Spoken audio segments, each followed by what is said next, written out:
band from Dublin. This week in New York, the Irish group called U2 won 2 Grammy Awards, including Album of the Year.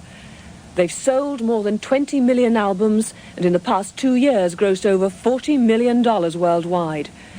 Their spectacular rise may be due as much to their message as their music.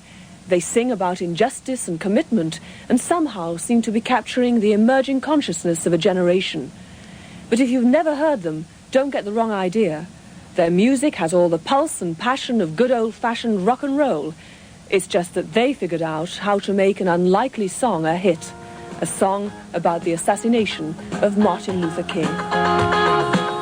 In the evening, April 4, a shot rings out in the Memphis sky.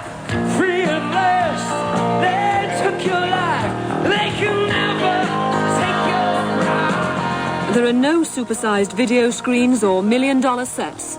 Just a drummer, bass, lead guitar, and a skipping, boyishly unself-conscious 27-year-old singer-songwriter called Bono.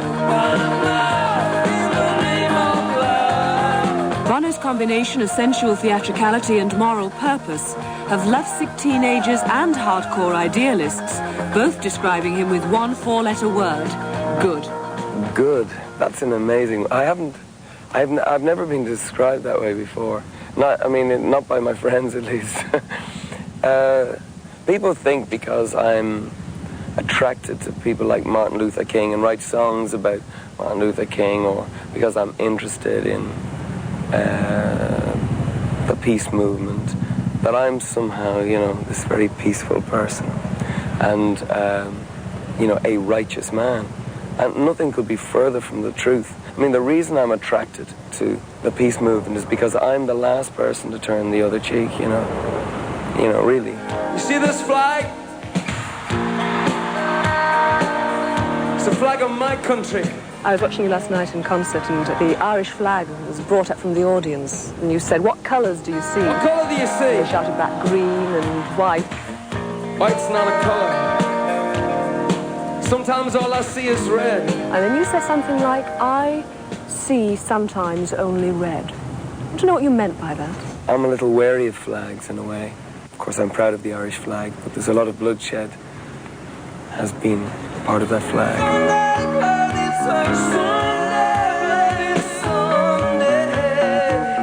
Bono grew up on the streets in a working-class neighbourhood of Dublin.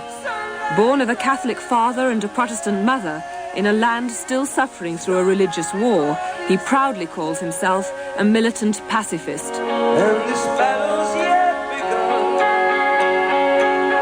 As when the lost will tell me who has won. This song was inspired by the conflict in Northern Ireland, but U2 believes its message echoes around the world. You had enough of Beirut? Have you had enough of Nicaragua? Then after me, sing, no more! Sing! I just want people to see that song, Sunday Bloody Sunday, didn't have to be written about Ireland. It could have been written about a lot of places, a lot of countries.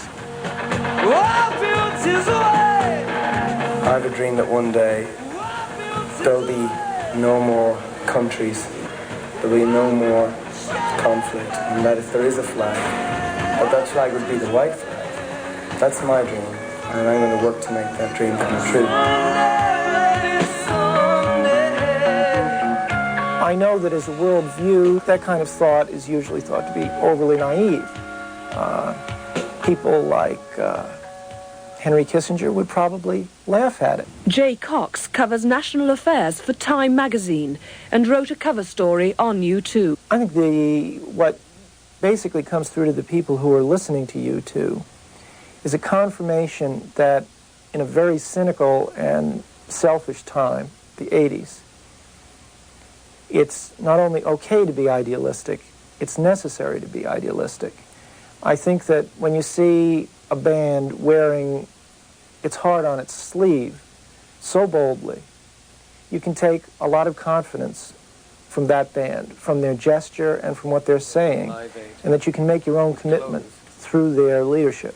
some people have suggested to me, can we not just get this over with, this charity business, and just, get back to rock and roll's redundant behavior like we had in the 70s. Now, in the 80s, U2 is among many rock groups prepared to make commitments, but not to candidates, to causes. U2 was the first volunteer for an American tour on behalf of a human rights group called Amnesty International.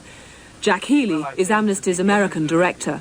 U2 is a great band, and I thought, man, I got to get these kids to work for us. I just got to. The reason rock and roll was used is you can get to a lot of people at one time. And God knows we don't have enough to stop these human rights violations. And I think music transcends boundaries, as nothing else does.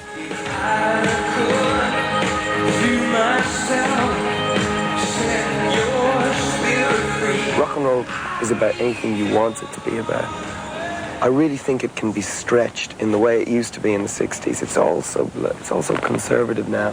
There's nothing more conservative than sex, drugs, and rock and roll. You've got to break new ground. Because of U2's popularity, I figured, well, share the spotlight is my thing, Why just use the spotlight for yourself?